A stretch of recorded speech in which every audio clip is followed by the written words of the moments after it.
Okay, it says recording. Great.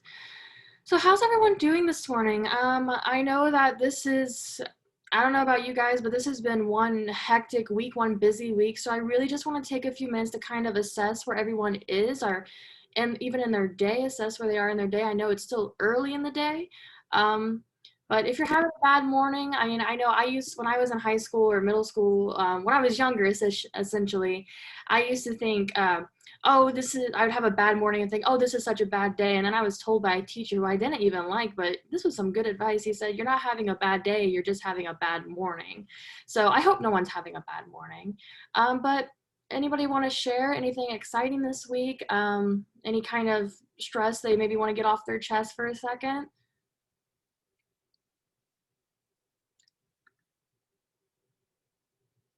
Yeah, if I can. It is warm.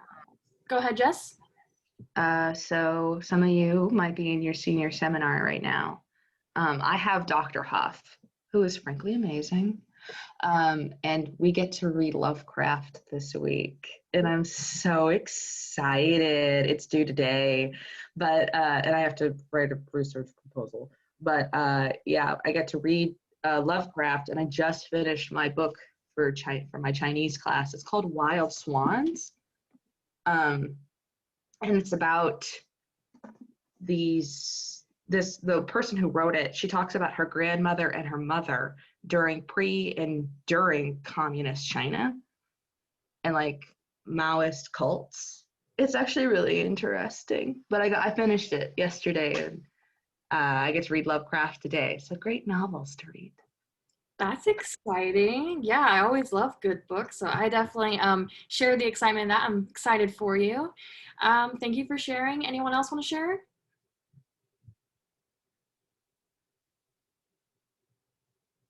I have a test today.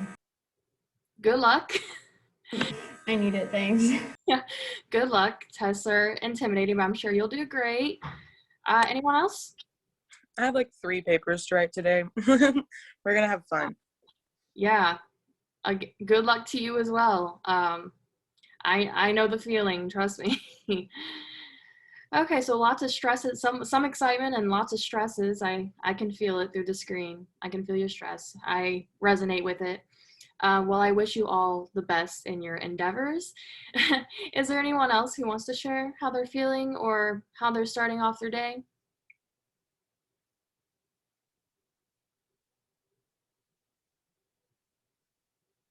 Okay, that's fine. Thank you for those who shared. Let's go ahead and jump right into the lesson. So today we're going to be talking about one of my favorite topics, and frankly, I think one of the most fun aspects of writing. So I'm going to share my screen for a second. Okay. Oh my goodness. Oh my goodness. Okay. Sorry, I'm like trying to move stuff around. Oh, no, not share. Oh no. Okay, present. There we go. I clicked the right button. So character development. Characters are so fun and interesting to develop just because if you think about it, they're really just extensions of ourselves.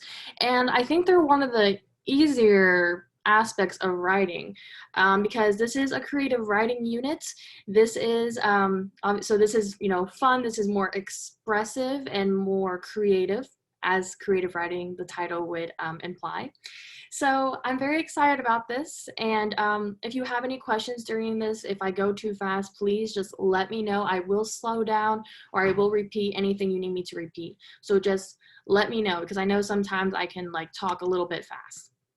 So as we go through these lessons, these are questions to ask yourselves. And these are also some questions I want to start out with.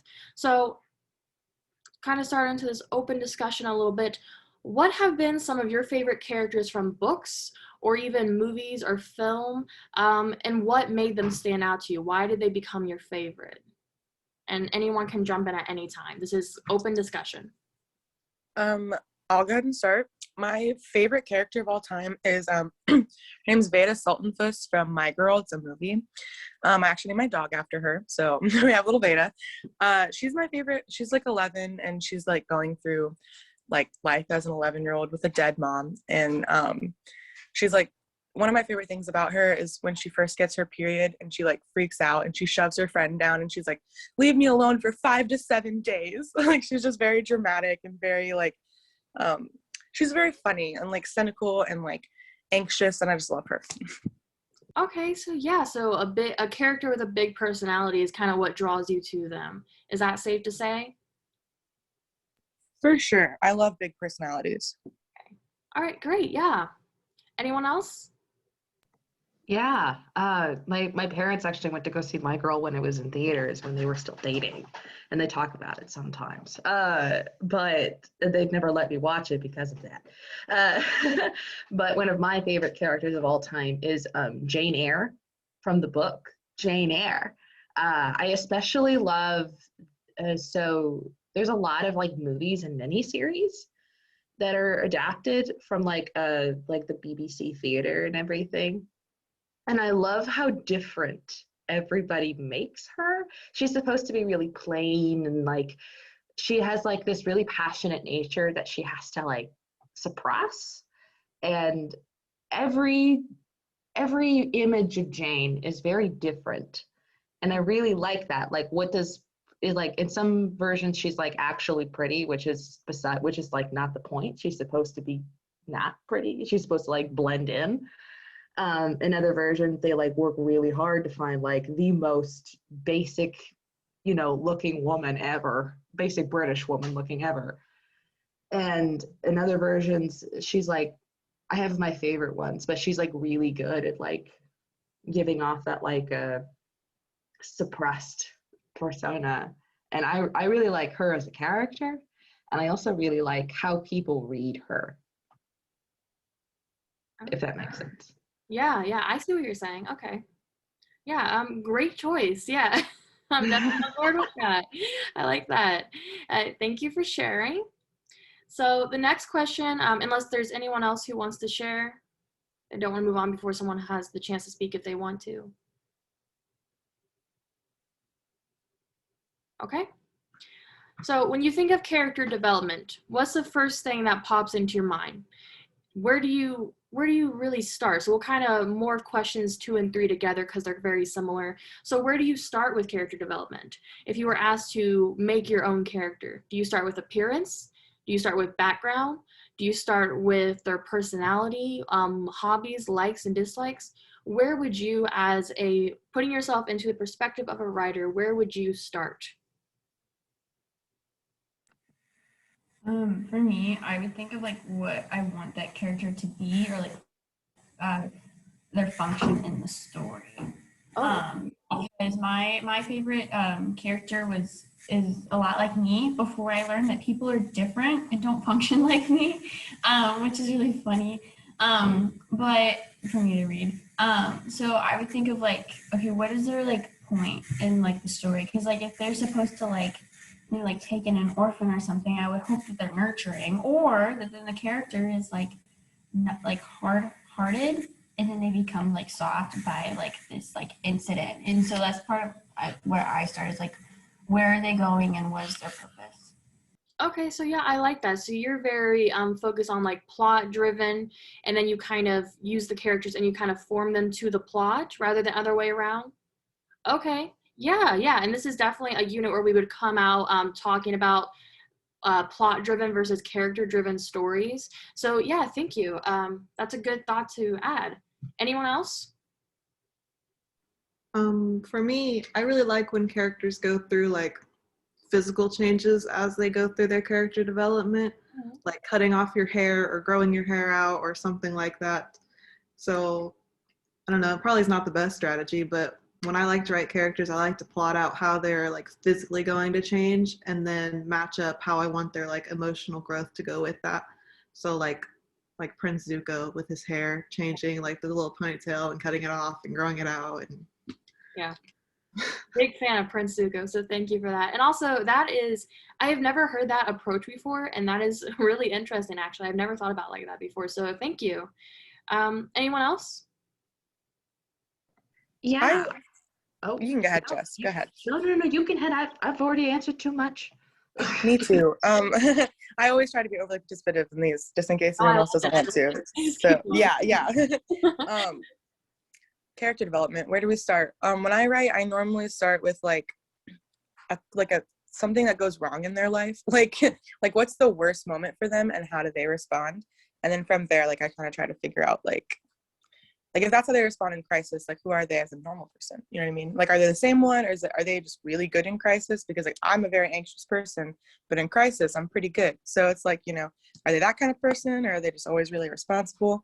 And I also think about, and I know this is probably really like niche, but I always find a good zodiac sign for them and then like try to incorporate those characters, and I'll like develop their full birth chart, and I'll be like, they're a Scorpio sun, are they a Capricorn moon? Like that would be really cool. Okay, yeah, I like that. That's another approach I've never heard of before. I feel like I just approach everything so basic, and you guys are like creative out here. So thank you for your contributions. Jess, did you want to go? Yeah, sure. I mean, when I write characters, which is not very often, I don't do this a lot. I kind of approach it the same way I do my lesson plans. Like there's an objective, there's something that I want the reader to learn, and my character is just a vehicle for that. Oh. So I think of, okay, what do I want the theme, like the lesson for this to be? And then I'm like, okay, so this character is the perfect storm of needing to learn this lesson. They're like missing this vital component, like compassion.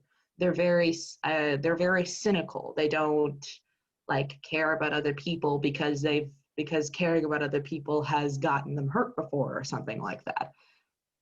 And they're like, it's under, like their point of view is very understandable.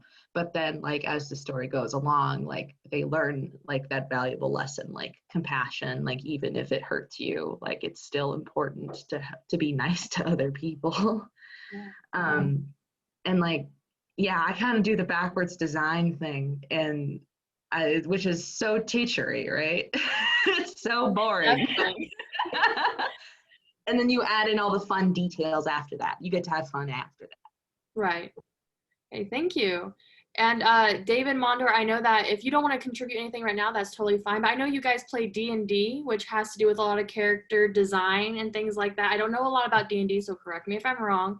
But just keep that in mind as we go through and think about how you can apply these things to D&D or any kind of role-playing game that you play where you develop characters. Because I think this lesson is very good for you guys to kind of get the ball rolling a little bit.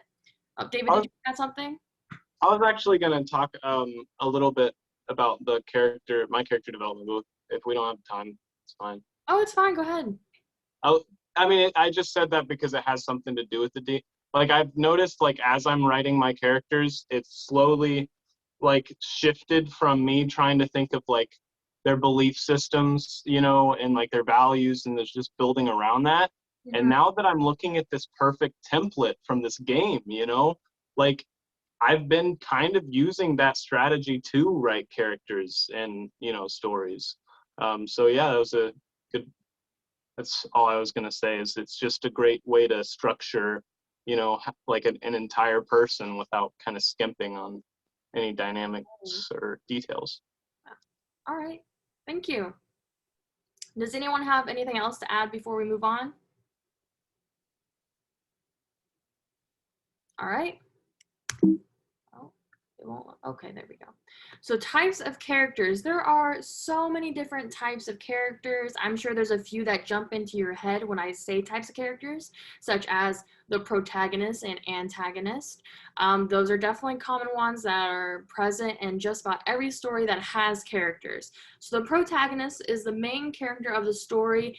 And one thing that I think can get kind of confusing is that the protagonist is not necessarily the good guy. It's just the main character of the story and the perspective from which the story is told. So it's not necessarily the good guy, although oftentimes it is. And the antagonist is just the person who is against the protagonist in any way, shape, or form. And then one of my personal favorite characters that I don't see talked about in English classes enough is the antihero. You see this a lot in are any of you guys fans of Marvel, like the Marvel Universe? Okay, I see a few nods. Great. One of my favorite characters is Loki. I absolutely adore him. And he is what is considered an anti-hero. He's not really a villain, but he's not a hero. It's basically a character who is neither good or bad, but will act in their own self-interest. And that's, Loki's the first one that jumped to my mind. I absolutely love him. So he's a good example to refer back to. Another type of character is the love interest. Not every story has a love subplot, and I think that's totally okay. If your stories don't have a love subplot, that does not mean you're doing anything wrong as a writer. Oftentimes, love interests, if they are a subplot and it's not just one long romance novel in general, they are used to add something to the main character, some kind of dynamic to the protagonist, to either cause some kind of turmoil, some kind of rift, something to drive the plot as well as the protagonist's character development forward. So that's kind of why they're there. And then there's the tertiary characters, which are the background characters who still have lines. So you kind of think of like Mr. Poe from the series of unfortunate events. He's a character and we all remember him and he talks and he contributes to the plot, but he's not really who we're focusing on. And we don't really care about what happens to him in the end that much. I mean, we may be kind of curious, but it's not our number one priority. So those are kind of tertiary characters. You can kind of think of, if anyone's kind of artistic tertiary colors. You think about that, getting a third color from something. It's when you mash the two main colors together and you get something, or a primary color and a secondary color. It's been a long time since I've taken art class. I used to be an art major, so I feel bad about saying that. But anyways, that's a tertiary character. And then there's the deuteragonist characters. For example, the sidekick character, as I like to call them. And you can kind of look at like Ron and Hermione from Harry Potter. Those two, they are not the main character, but they also share the spotlight a lot with the main character. The story's not about them, but they contribute heavily because they are always right there at the main character's side. And the sidekick is not always on the protagonist side. Sometimes it's the antagonist. Either way, it's usually referred to as the sidekick character. Is there any other types of characters that people can think of?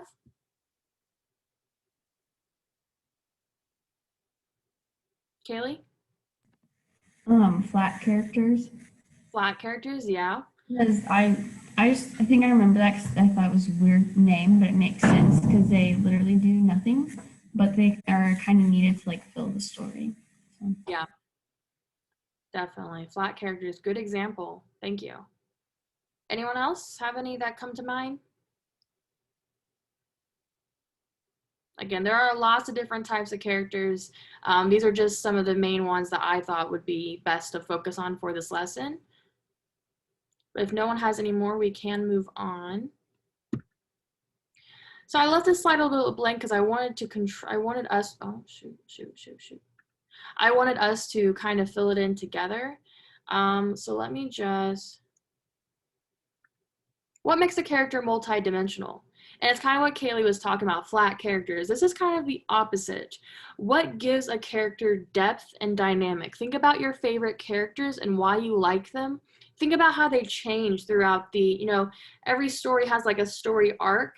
Think about that, but a character version. How does that change throughout the story? And how does it make a character multi-dimensional, a fully developed person? I know that one of the biggest complaints, especially for female characters, is that they lack agency. And that's what makes them feel flat. So agency. Agency, all right.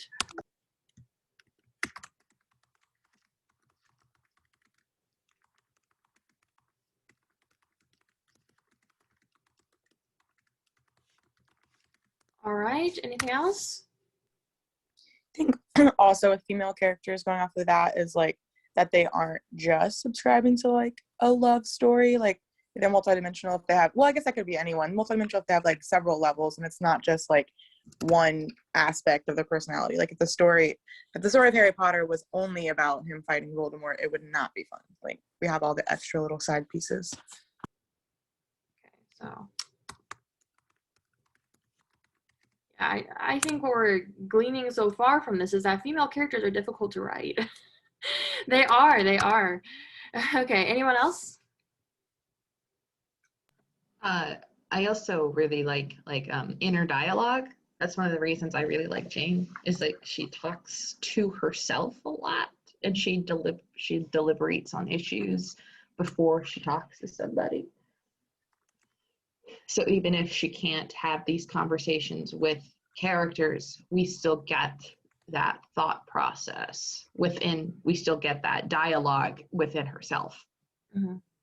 Yeah, definitely. Anyone else?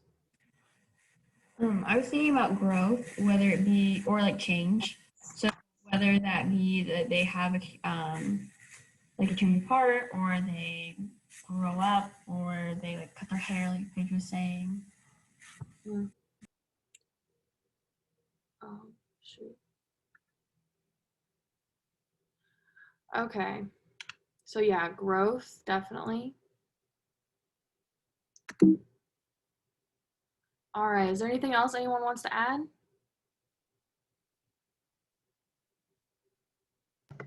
Sorry, to speak up again. Flaws. Flaws. Why is it? There we go. Okay, so flaws. Definitely adds a humanistic characteristic, right? I guess also like quite literally putting them in different like situations, like seeing how they are with, because we talked about in Paige's class, like the way you talk to your mom is different than how you talk to your friends and stuff like that, especially like within plays and stuff. So it's like seeing them, like how do they address like their friends, how do they address themselves, how do they address other people. It's like getting different levels of like who they are as a person.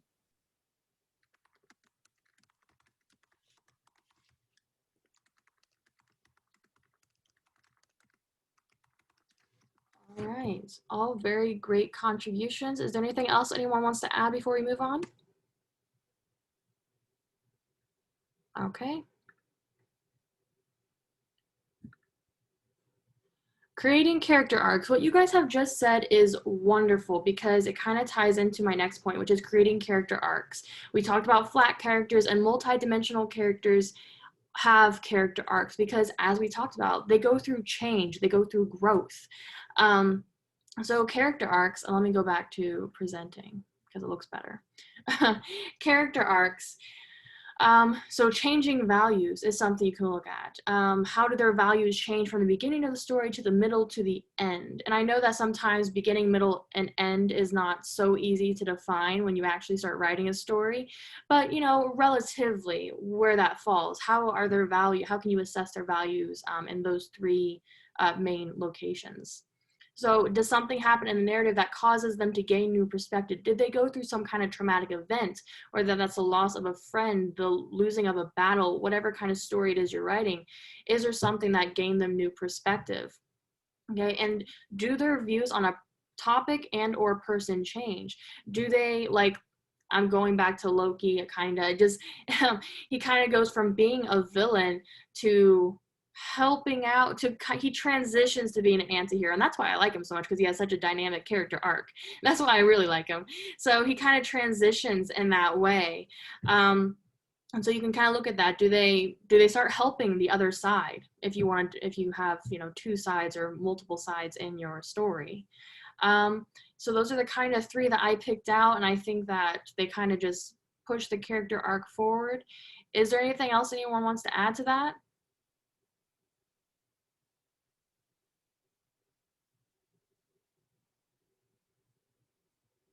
Okay, that's fine. Thank you all for your contributions so far. They've been wonderful. So let's practice a little bit, okay? So I'm gonna stop sharing my screen. How do I do that? Oh, there it is. Okay. So we're running low on time, and that's because the BSU thing did not work for me, which is wonderful. I love it when that happens. So we're just kind of gonna do a little bit of a a shorter version of this. So if you all would get out either something to write with and something to write on, or you can use your notes app if you want to, or pull up a Word doc on your computer if it's faster for you to type, that's totally fine too. Okay, and I'm gonna ask you some questions. And I don't think I'm gonna ask you all of these questions. There's quite a few. And that's because I think that the more detail you have about a character, the better chance you have of fully developing that character. So is everyone ready? Can I get a thumbs up if you are? Thank you. Thank you. So just write down, I'm just gonna kind of move through these kind of quickly. Let me know if I need to repeat anything. Again, I do not mind going back or rephrasing anything that's confusing. So we're gonna go ahead, and these are gonna be questions about your character. So what is their eye color? What is their favorite food? How tall are they? When is their birthday? What type of character are they? Are they the protagonists, the antagonists, or any of the other ones we talked about today?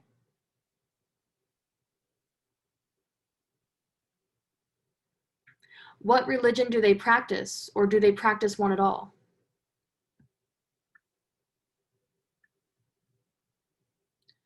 What is their parental situation? Are their parents married, divorced? Are they orphaned or adopted?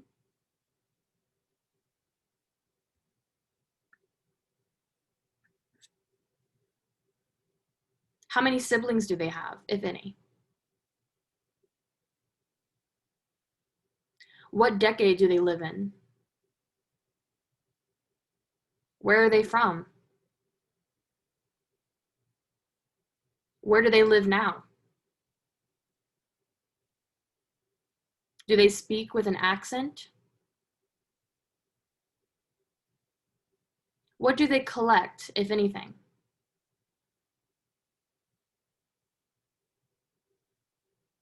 What is their biggest fear in one word? How old are they? What is their ethnicity? What is their hair color?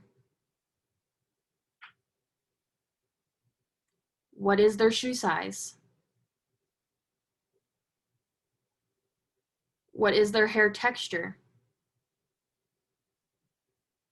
How many stories does their house have? Have they ever seen the ocean? Do they prefer the city or the country more? Lastly, are they introverted or extroverted?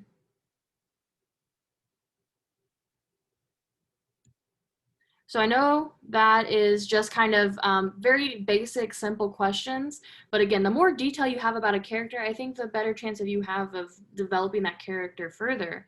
So I just those are just questions to get you guys thinking about your own character development, about the homework assignment. So I want you to develop an outline for a character arc. Show just the basic fundamentals of character progression and how they develop throughout your story. So incorporate the elements that we talked about today. Do their views change? Do they switch sides? Do they gain new perspectives? Those kinds of things I want you to keep in mind, as you should have been as we went throughout the lesson. And of course, what you started just now can definitely be the character that you build on. You can add more detail. You can give them a name. You can give them a home. You can give them a background. I actually implore that you do, because it will definitely help your character arc. So before we go, are there any questions?